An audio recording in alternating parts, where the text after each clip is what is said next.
Hello everyone. आज हम international relations के कुछ प्रीवियस ईयर क्वेश्चंस और कुछ मोस्ट इम्पॉर्टेंट क्वेश्चन देखेंगे। ऐसे क्वेश्चंस जो आने वाले समय में एनटीए पेपर 2 पॉलिटिकल साइंस में पूछ सकता है। ये क्वेश्चंस दोनों ही मीडियम में है, इंग्लिश और हिंदी दोनों में। अगर आप चैनल पर नए हैं तो चैनल को सब्सक्राइब कर लीजिएगा for all the daily political science video updates. अगर आपको चैनल के टेलीग्राम ग्रुप से जुड़ना है तो लिंक डिस्क्रिप्शन में दी हुई है, वहाँ जाकर आप चैनल से जुड़ सकते हैं। सारे क्वेश्चंस आप अटेम्प्ट करिएगा और आप जो भी स्कोर करते हैं कमेंट में ज़रूर मेंशन करिएगा। ये मेरे बारे में कुछ इन्फॉर्मेशन है। हम चलते हैं क्वेश्चंस की तरफ। देखिए, फर्स्ट क्वेश्चन है the non proliferation treaty NPT attempt to prevent, रोकथाम के लिए परमाणु अप्रसार संधि का प्रयास।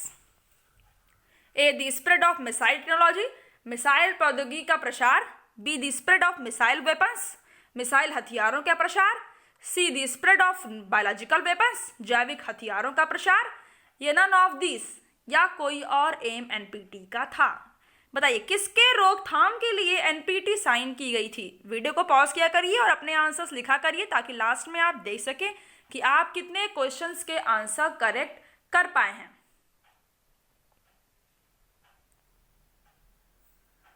बताइए इसका आंसर क्या होगा।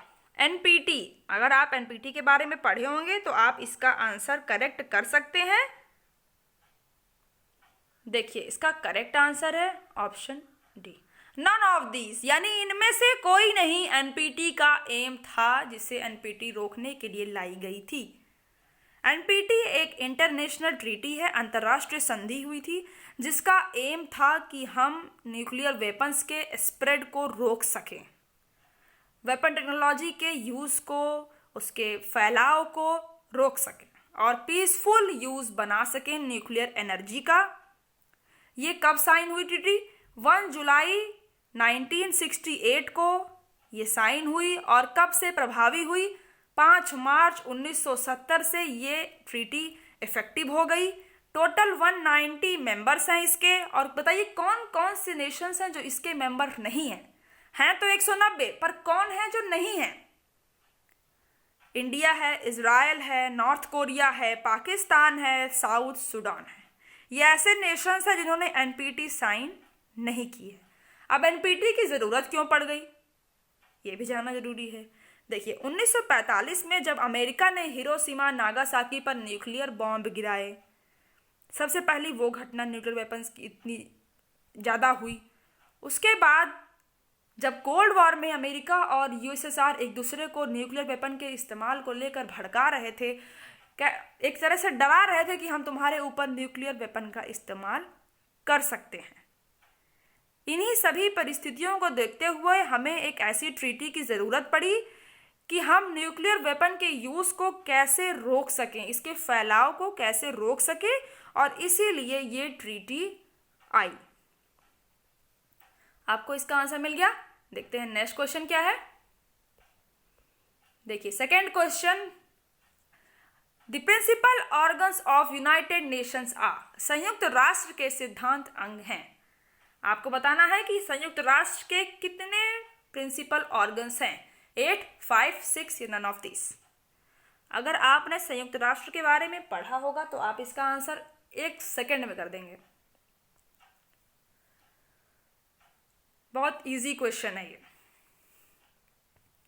देखिए इसका करेक्ट आंसर है ऑप्शन सी, यानी कि 6 ऑर्गन्स हैं यूनाइटेड नेशंस के। कौन कौन से हैं? जनरल असेंबली है, सिक्योरिटी काउंसिल है, ट्रस्टीशिप काउंसिल है, इकोनॉमिक एंड सोशल काउंसिल है और इंटरनेशनल कोर्ट ऑफ जस्टिस, और लास्ट में सेक्रेटेरिएट है। ये 6 ऑर्गन्स यूनाइटेड नेशंस के वर्क कर रहे हैं। संयुक्त राष्ट्र कब बना? 24 अक्टूबर 1945 को। इसी वजह से हर साल 24 अक्टूबर संयुक्त राष्ट्र दिवस के रूप में मनाया जाता है। जब ये बना तब 51 कंट्रीज इसकी मेंबर थी। अब इसमें 193 कंट्रीज इसकी मेंबर हैं। अब जनरल असेंबली का क्या काम होता है? देखिए जनरल असेंबली में जो भी यूएन का मेंबर है वो जनरल असेंबली का ऑटोमेटिकली मेंबर बन जाता है और सबके पास वोट देने की शक्ति होती है, फिर चाहे वो छोटा देश हो या बड़ा देश हो। और इसका काम है कि इंटरनल पीस और सिक्योरिटी को कैसे बनाए रखा जाए, सबसे मुख्य काम इसका होता है कि अगर कोई नेशन यूनाइटेड नेशन का पार्ट बनना चाहता है तो ये वोट करता है, रेजोल्यूशन पास करता है और 2/3 मेजॉरिटी वोट की ज़रूरत पड़ती है। सिर्फ एक चीज़ में, वो है कि अगर कोई नया देश है वो संयुक्त राष्ट्र का मेंबर बनना चाहता है, तब वहीं पर सिर्फ 2/3 मेजॉरिटी की वोट की ज़रूरत होती है। अक्सर बाकी सारे मैटर्स पे सिंपल मेजॉरिटी से काम हो जाता है। फिर है सिक्योरिटी काउंसिल। सिक्योरिटी काउंसिल में देखिए 15 मेंबर होते हैं, 5 परमानेंट होते हैं, चाइना है, फ्रांस है, रशिया है, यूके है और अमेरिका है, और 10 नॉन परमानेंट होते हैं। अब देखिए नॉन परमानेंट का इलेक्शन कौन करता है? जनरल असेंबली करती है।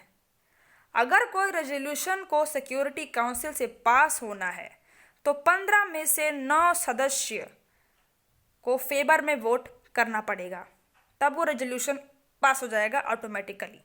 पर अगर किसी परमानेंट मेंबर ने, यानी कि जो 5 परमानेंट मेंबर हैं, उन्होंने वोट अगेंस्ट में कर दिया, तो कितने भी 11, 12, 13 वोट दे ले, वो रेजोल्यूशन पास नहीं हो सकता, क्योंकि परमानेंट मेंबर्स के पास वीटो पावर होती है। फिर है इकोनॉमिक एंड सोशल काउंसिल और इंटरनेशनल कोर्ट ऑफ जस्टिस, जो 1945 में एस्टैब्लिश हुई थी। इसमें 15 जज इसे प्रिसाइड करते हैं 9 साल के लिए। इसका हेडक्वार्टर हेग में है। और देखिए इतनी इन्फॉर्मेशन मैंने आपको संयुक्त राष्ट्र के बारे में दे दी। अगर आपको डिटेल में पढ़ना है तो आप जा करके संयुक्त राष्ट्र के बारे में सब कुछ पढ़िए। ये आपके सिलेबस का एक इम्पॉर्टेंट पार्ट है, इसलिए आपको इसके बारे में सब कुछ पता होना चाहिए। देखते हैं नेक्स्ट क्वेश्चन क्या है। देखिए थर्ड क्वेश्चन है, the idea of SAARC originated in the mind of. SAARC के विचार की उत्पत्ति बतानी है कि कहाँ से हुई, किसके दिमाग में आया ये बात, किसने आइडिया दिया कि हमें सार्क एस्टैब्लिश करना चाहिए। जियाउल हक ने, जियाउर रहमान ने, राजीव गांधी जी ने, या फिर इनमें से किसी ने नहीं। एग्जैक्टली अगर आपको याद होगा तो आप इसका आंसर करेक्ट कर ले जाएंगे। सार्क भी एक इम्पॉर्टेंट ऑर्गेनाइजेशन है, हालांकि अभी इसका इतना इम्पॉर्टेंट नहीं रह गया है, पर अब आपके सिलेबस में है तो पढ़ना तो आपको पड़ेगा ही, और क्वेश्चन भी एग्जाम में आएंगे इसमें से। देखिए इसका करेक्ट आंसर है ऑप्शन बी। जियाउर रहमान जो कि बांग्लादेश के प्रेसिडेंट थे 1977 से 1981 तक, इन्होंने ही ये आइडिया इनिशिएट किया था कि हमें एक रीजनल ऑर्गेनाइजेशन बनाना चाहिए साउथ एशियन स्टेट्स का। फिर सार्क बना 8 दिसंबर 1985 को, और इसमें कितने मेंबर्स हैं? 8 मेंबर हैं, यानी 8 कंट्रीज इसके सदस्य हैं। कौन कौन सी हैं? अफगानिस्तान है, बांग्लादेश है, भूटान है, इंडिया है, मालदीव्स है, नेपाल है, पाकिस्तान और श्रीलंका। देखते हैं नेक्स्ट क्वेश्चन क्या है। देखिए fourth question, choose the correct statement about UNSC. United nation security council के बारे में कौन सी बात सही है? फर्स्ट है, security council have 5 permanent members with the veto rights and 10 other members elected by the General Assembly for 3-year terms। सुरक्षा परिषद ने 5 अस्थायी सदस्य वीटो अधिकार के साथ और 3 वर्ष की अवधि के लिए सामान्य सभा द्वारा चुने गए 10 अन्य सदस्य हैं। सेकेंड है, the decision of security council is binding on all UN members except UNSC permanent members. सुरक्षा परिषद का निर्णय यूएनएससी के अस्थायी सदस्यों को छोड़कर सभी संयुक्त राष्ट्र के सदस्यों के लिए बाध्यकारी है। केवल फर्स्ट में सही है, या केवल सेकेंड सही है, या फिर दोनों सही है, या फिर एक भी सही नहीं है। बताइए यूनाइटेड नेशन सिक्योरिटी काउंसिल के बारे में कौन सी बात सही है? संयुक्त राष्ट्र की जो सुरक्षा परिषद है, सिक्योरिटी काउंसिल, उसके बारे में कौन सी बात सही है? सबसे पहले हम फर्स्ट स्टेटमेंट देखेंगे। पहला स्टेटमेंट क्या कह रहा है कि इसमें 5 परमानेंट मेंबर होते हैं, उनके पास वीटो राइट होता है। ये बात बिल्कुल सही है, मैंने आपको पहले ही बताया। फिर है कि 10 और मेंबर होते हैं जिन्हें जनरल असेंबली चुनती है 3 साल के लिए। हाफ स्टेटमेंट इसका सही है और हाफ स्टेटमेंट इसका गलत है। 3 साल के लिए नहीं चुनती है, 2 साल के लिए चुनती है, यानी कि फर्स्ट स्टेटमेंट गलत है। सेकेंड है, the decision of security council is binding on all UN members except UNSC permanent members. सुरक्षा परिषद का निर्णय यूनाइटेड नेशन सिक्योरिटी काउंसिल के स्थायी सदस्यों को छोड़कर सभी संयुक्त राष्ट्र सदस्यों के लिए बाध्यकारी है। ऐसा कुछ नहीं है, ये भी बात गलत है। अगर कोई इसका निर्णय होगा तो वो सबके लिए बाध्यकारी होगा। अगर वो बाध्यकारी निर्णय है तो वो सबके लिए बाध्यकारी है। ऐसा नहीं है कि जो परमानेंट मेंबर है उन पर वो लागू नहीं होगा। अब इसका आंसर क्या हो जाएगा? नाइदर वन नॉर टू, यानी कि एक भी स्टेटमेंट सही नहीं है, ना फर्स्ट ना सेकंड। देखते हैं नेक्स्ट क्वेश्चन क्या है। देखिए फिफ्थ क्वेश्चन है, द WTO बिगेन इन, विश्व व्यापार संगठन में शुरू हुआ किस वर्ष में? 1993, 1994, 1995 या फिर नन ऑफ दी अबव। अगर WTO का एग्जैक्ट डेट एस्टैब्लिश की आपको पता होगी तभी आप इस क्वेश्चन का आंसर करेक्ट कर पाएंगे। देखिए इसका करेक्ट आंसर है ऑप्शन सी। 1995 को वर्ल्ड ट्रेड ऑर्गेनाइजेशन की स्थापना हुई थी 1 जनवरी को। बाय माराकीस एग्रीमेंट हुआ था एक, जिसे 123 नेशंस ने साइन किया था 15 अप्रैल 1994 को, और फाइनली 1995 से WTO वर्क करना शुरू कर दिया। WTO एक इंटर गवर्नमेंटल ऑर्गेनाइजेशन है जो कि अंतर्राष्ट्रीय व्यापार को रेगुलेट करता है, इंटरनेशनल ट्रेड को रेगुलेट करता है कि टैरिफ कितनी होनी चाहिए, कैसे टैरिफ को कम करें नेशंस एक दूसरे से व्यापार के समय, और जो भी बैरियर अगर एक दूसरे नेशंस के बीच में आ रहे हैं उनको सॉल्व करने का, अगर वो व्यापार से रिलेटेड है तो WTO वो काम करता है। इसके पहले भी एक संस्था थी जिसका नाम GATT था, general agreement on traffic and trade, वो 1948 में बनी थी। उसी को रिप्लेस करके WTO बना। देखते हैं नेक्स्ट क्वेश्चन क्या है।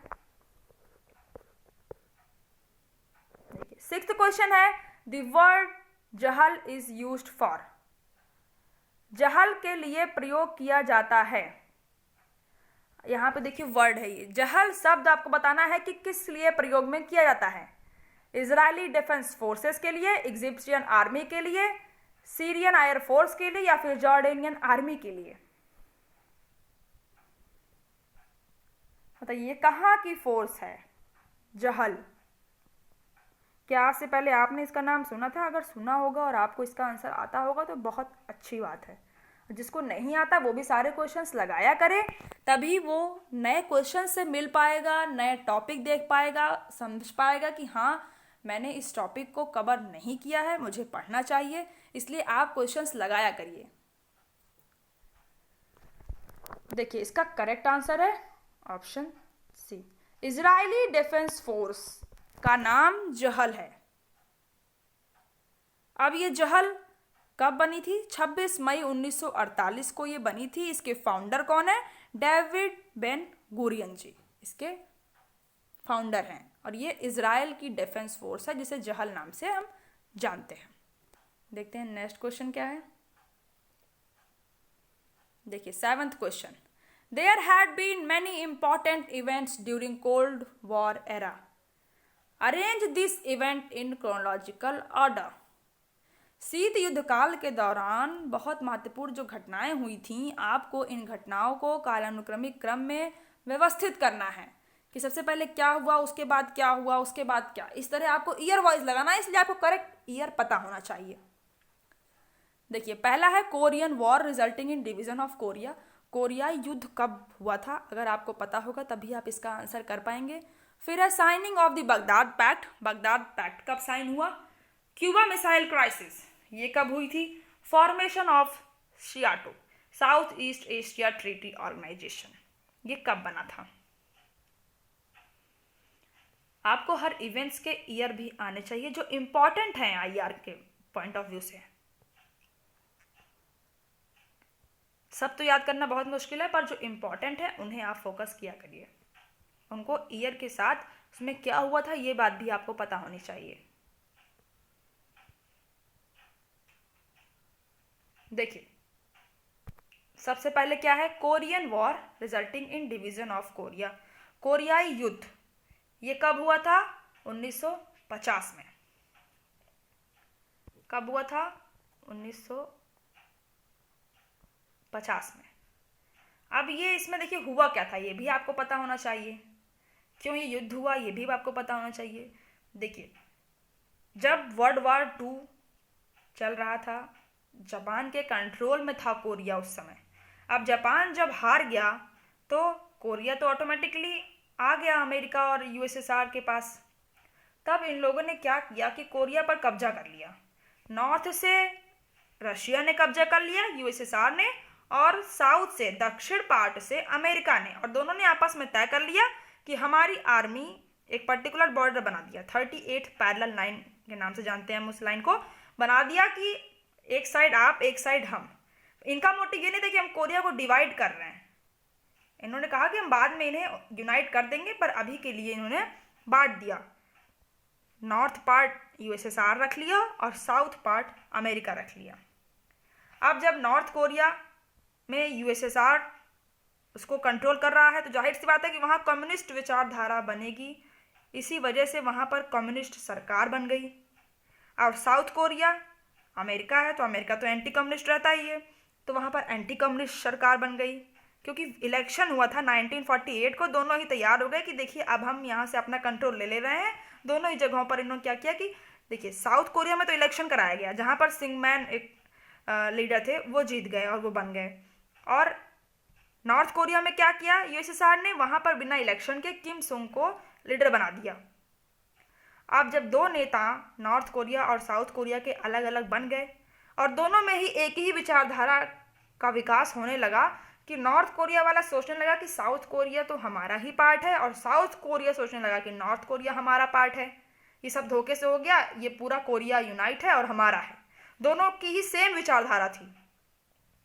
बस इसी बात को लेकर के नॉर्थ कोरिया ने साउथ कोरिया पर हमला कर दिया, उस पर इन्वेड कर दिया 1950 में। अब साउथ कोरिया को फिर अमेरिका और यूएन ने हेल्प की और फिर दोनों में आपस में वॉर हुआ और फाइनली 1953 को वॉर स्टॉप हो गया। तो आपको इससे पता चल गया कि 1950 में एक कोरियाई युद्ध हुआ था। मैंने आपको बहुत ब्रीफ में बता दिया। देखिए, सेकंड है कि signing of the Baghdad pact. ये कब साइन हुआ? ये 1955 में साइन हुआ था। बगदाद पैक्ट कब साइन हुआ? 1955 में।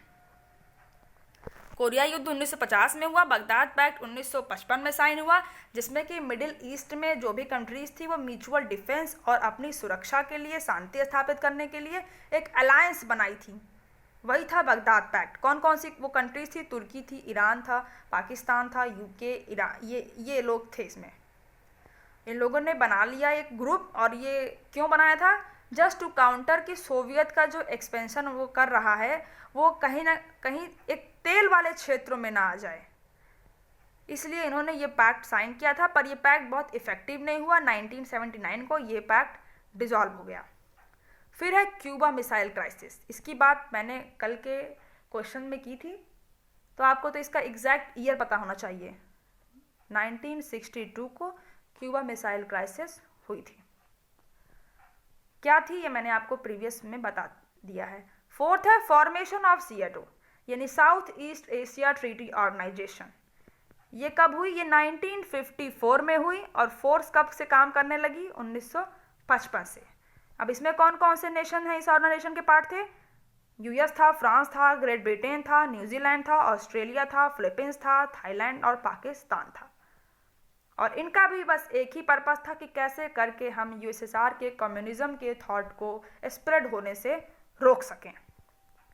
अब आपको देखिए चारों का ईयर मैंने बता दिया, 1950, 1955, क्यूबा 1962 और सीएटो का फॉर्मेशन 1954। अब आप इनको ईयर वाइज लगा लीजिए। देखिए, कोरियन वॉर 1950 है, फिर है बगदाद पैक्ट कब? 1955 में, क्यूबा है 1962 में और फॉर्मेशन ऑफ सीएटो है 1954 में। अब इसका आंसर क्या हो जाएगा? सबसे पहले फर्स्ट आएगा, फिर देखिए सीएटो का यहाँ पर वो ले रहा है, कब से एंटर कर दिया, तो इसलिए ये 1955 लेगा। फिर साइनिंग ऑफ बगदाद पैक्ट 1955 है और फिर सीएटो 1955 से फोर्स हुआ और थर्ड है 1962, यानी कि ए ऑप्शन इसका बिल्कुल करेक्ट आंसर हो जाएगा। देखिए सीआरटू के फॉर्मेशन में मैंने बताया ना कि दो चीज़ थी, एक तो ये जब साइन हुआ तो 1954 में, और जब फोर्स करने लगा, काम करना स्टार्ट हो गया, ये इंटर इनटू फोर्स है, वो है फरवरी 1955 से। देखिए मैं आपको ईयर यहाँ पे लिख दूँ, नहीं तो आपको कन्फ्यूजन हो जाएगी। 1950 है बगदाद पैक्ट, 1955 है क्यूबा मिसाइल क्राइसिस, 1962 है, और सीआरटू का फॉर्मेशन 1955 है। इसका करेक्ट आंसर हो जाएगा ऑप्शन ए। देखते हैं नेक्स्ट क्वेश्चन क्या है। देखिए 8th क्वेश्चन है, world bank was established under Bretton Woods agreement after the second world war, choose the incorrect statement about world bank. दूसरे विश्व युद्ध के बाद विश्व बैंक के बारे में गलत बयान का चयन करने के बाद जो ब्रेटन वुड्स समझौता हुआ, विश्व बैंक की स्थापना हुई, आपको बताना है कि उसके बारे में कौन सा स्टेटमेंट गलत है।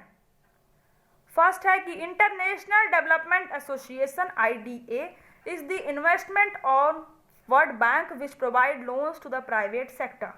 अंतर्राष्ट्रीय विकास संघ विश्व बैंक का निवेश है जो निजी क्षेत्र को ऋण प्रदान करता है। सेकेंड है international finance commission is the soft loan window of world bank. अंतर्राष्ट्रीय वित्त आयोग विश्व बैंक की सॉफ्ट लोन विंडो है।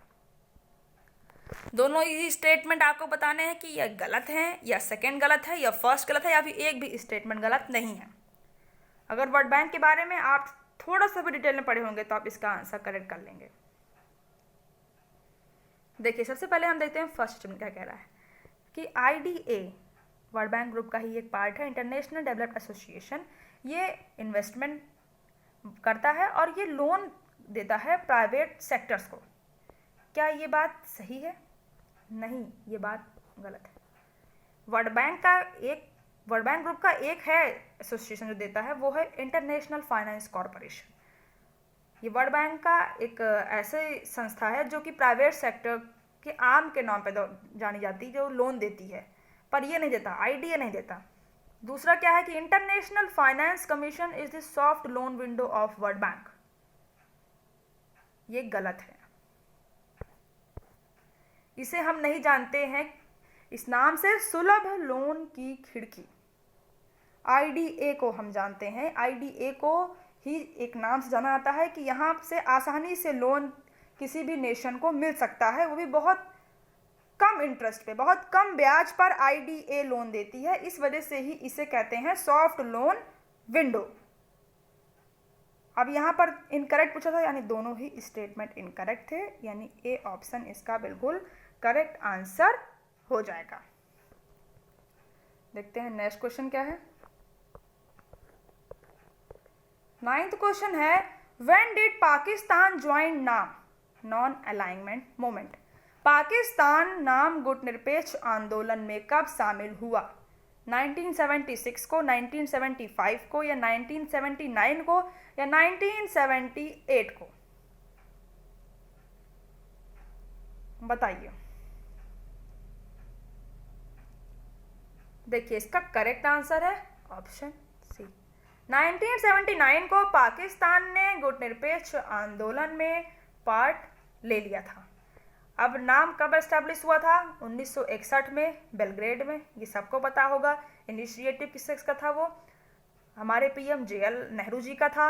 Exit president Gamal Abdel Nasser का था। Yugoslavia president Josip Broz Tito ji का था। इन्हीं लोगों ने मिलकर नाम को एस्टैब्लिश करने की एक थॉट, एक विचारधारा रखी थी कि हमें एक ऐसा एक बनाना चाहिए।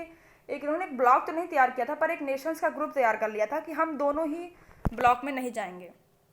फिर चाहे वो USSR एक साइड था और USA एक साइड था, इन्होंने दोनों की तरफ जाना जरूरी नहीं समझा और अपना एक ग्रुप बना लिया जिसे हम नाम के नाम से जानते हैं। देखते हैं नेक्स्ट क्वेश्चन क्या है। देखिए 10th question, consider the following statement and choose the correct options. The IMF has 189 member countries but they do not enjoy an equal say। IMF में 189 मेंबर कंट्रीज हैं इसकी, और सबको बराबर का हक नहीं मिलता। यही कहने की कोशिश कर रहा है कि सबको बराबर वोट देने का अधिकार से हम समझ सकते हैं नहीं होता। सेकेंड है, the IMF promote international monetary corporation and exchange rate stability. IMF अंतर्राष्ट्रीय मौद्रिक सहयोग और विनिमय दर स्थिरता को बढ़ावा देता है। थर्ड है IMF is a United Nations specialised agency, अंतर्राष्ट्रीय मुद्रा कोष के एक संयुक्त राष्ट्र विशेष एजेंसी है। अब आपको बताना है कि क्या सही है IMF के बारे में। यह भी ब्रेटन वुड कॉन्फ्रेंस से ही निकला है, वर्ल्ड बैंक के साथ ही।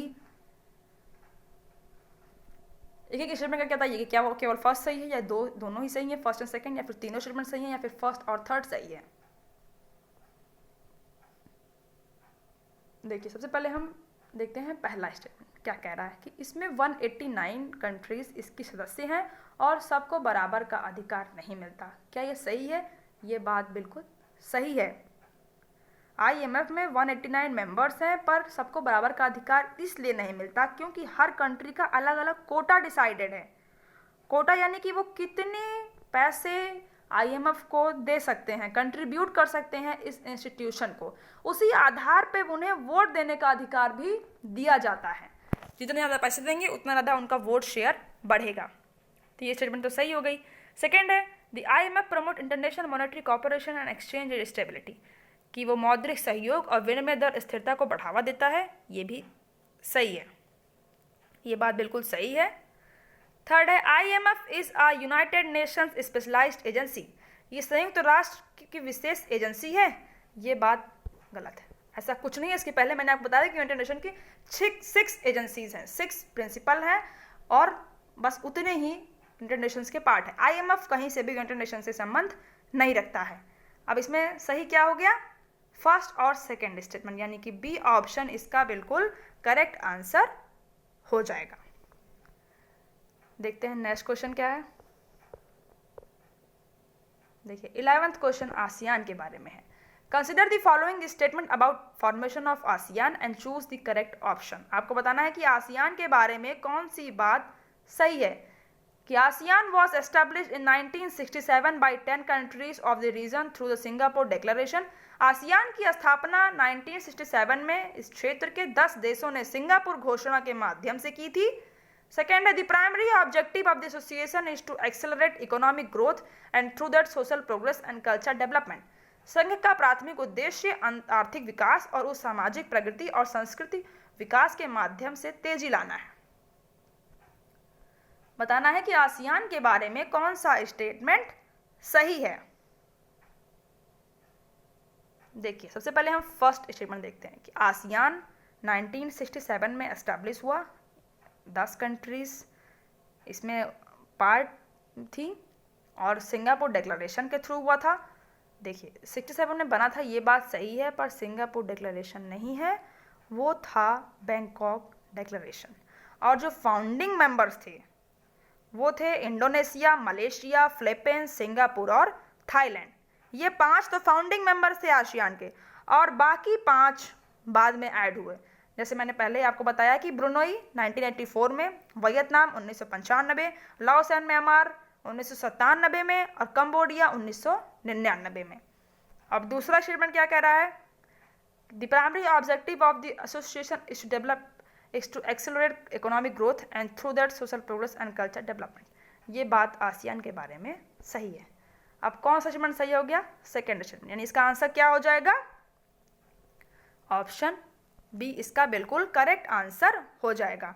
आसियान का मोटो देख लीजिए, मोटो है 1 विजन 1 आइडेंटिटी 1 कम्युनिटी और हर साल 8 अगस्त को आसियान दिवस मनाया जाता है। इसका हेडक्वार्टर जकार्ता इंडोनेशिया में है।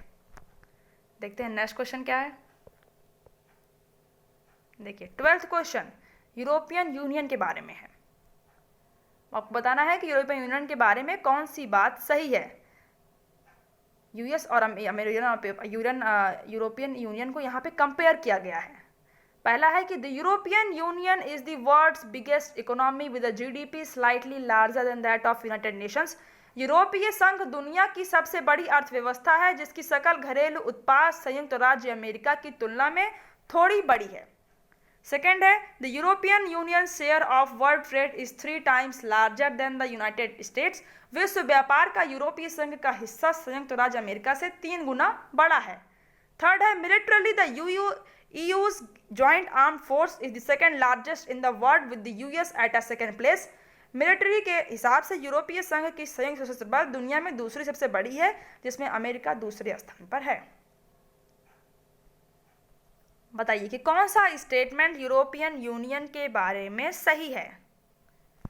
देखिए, फर्स्ट स्टेटमेंट सही है कि यूरोपियन यूनियन की जीडीपी अमेरिका से थोड़ी ज़्यादा है, और दूसरा स्टेटमेंट भी सही है, पर थर्ड स्टेटमेंट गलत है, ऐसा कुछ नहीं है। अब इसका आंसर क्या हो जाएगा? Option A. यूरोपियन यूनियन में कितने मेंबर हैं? 27 मेंबर इसके नेशंस इसमें पार्ट हैं, इसके सदस्य हैं। जर्मनी है, इटली है, फ्रांस, स्पेन, पोलैंड, स्वीडन, ऐसे ही इसमें कुछ और मेंबर्स इंक्लूडेड हैं। इसका पहले नाम था European coal and steel community 1950 में, फिर ट्रीटी ऑफ रोम से 1957 में इसका नाम हो गया यूरोपियन इकोनॉमिक कम्युनिटी, और फाइनली मास्ट्रिक्ट ट्रीटी 1 नवंबर 1993 से इसका नाम हो गया यूरोपियन यूनियन यानी यूरोपियन संघ। देखते हैं नेक्स्ट क्वेश्चन क्या है। 13th क्वेश्चन है, rise and fall of great powers is the work of. ये बताइए बुक है किसने लिखी है? पॉल कैनेडी ने, हॉलस्टी ने, मॉर्गन थ्यूजी ने, या फिर नन ऑफ द अबव। देखिए ये बुक है ऑप्शन ए, पॉल कैनेडी जी की ये बुक है। 1987 में ये बुक पब्लिश हुई थी। ये एक ब्रिटिश हिस्टोरियन है जिन्होंने ये बुक लिखी थी। देखते हैं नेक्स्ट क्वेश्चन क्या है। 14th क्वेश्चन है, the term two state solution is in the context of the. China, Israel, Iraq, Yemen, किसके बारे में दो राज्यों के जो सोल्यूशन प्रपोज किया गया था वो किससे रिलेटेड है, आपको यहाँ पर बताना है। देखिए इसका करेक्ट आंसर है ऑप्शन बी, ये इजराइल से रिलेटेड है। ये प्रपोज किया गया था, जो इजराइल और फिलिस्तीन के बीच में एक तरह की लड़ाई चल रही थी, उसको देखते हुए ये प्रपोज किया गया, और ये बात कही गई कि हमें स्थापना करनी चाहिए दो स्टेट्स की, इजराइल जिसमें कि ज्यू पीपल रहेंगे, और फिलिस्तीन जिसमें कि फिलिस्तीन के लोग रहेंगे, और ये सोल्यूशन यूएन ने दिया था। देखते हैं नेक्स्ट क्वेश्चन क्या है। देखिए 15th क्वेश्चन आसियान के ही बारे में है। ASEAN community compromises of 3 pillars, namely the ASEAN military community, ASEAN economic community and the ASEAN socio-culture community। ASEAN समुदाय में 3 स्तंभ शामिल हैं, अर्थात आसियान सैन्य समुदाय, आसियान आर्थिक समुदाय और आसियान सामाजिक सांस्कृतिक समुदाय। सेकेंड है, the ASEAN regional forum established in 1994 is an organisation that coordinate security and foreign policy. 1994 में ARF एक ऐसा संगठन है जो सुरक्षा और विदेश नीति का समन्वय करता है। बताइए कि आसियान के बारे में कौन सी बात सही है? सिर्फ एक सही है, या सिर्फ 2 सही है, या दोनों सही है, या फिर एक भी सही नहीं है?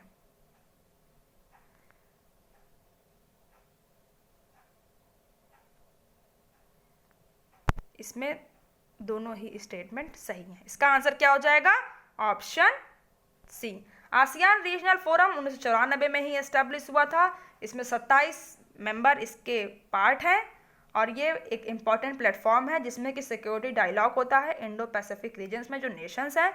इसमें 10 आसियान के सदस्य भी हैं और कुछ और सदस्य इंक्लूडेड हैं, जैसे कि बांग्लादेश है, डेमोक्रेटिक रिपब्लिक ऑफ कोरिया है, मंगोलिया है, पाकिस्तान, श्रीलंका है, और एक आसियान ऑब्जर्वर भी है, पापुआ न्यू गिनिया इसका ऑब्जर्वर नेशन है। इंडिया देखिए सेक्टोरल डायलॉग पार्टनर 1992 में बना था। और कब बताइए कि इंडिया आसियान रीजनल फोरम का पार्ट बना था? 1996 में। करेक्ट, आपको इसका आंसर मिल गया। देखिए आज क्वेश्चंस इतने ही थे।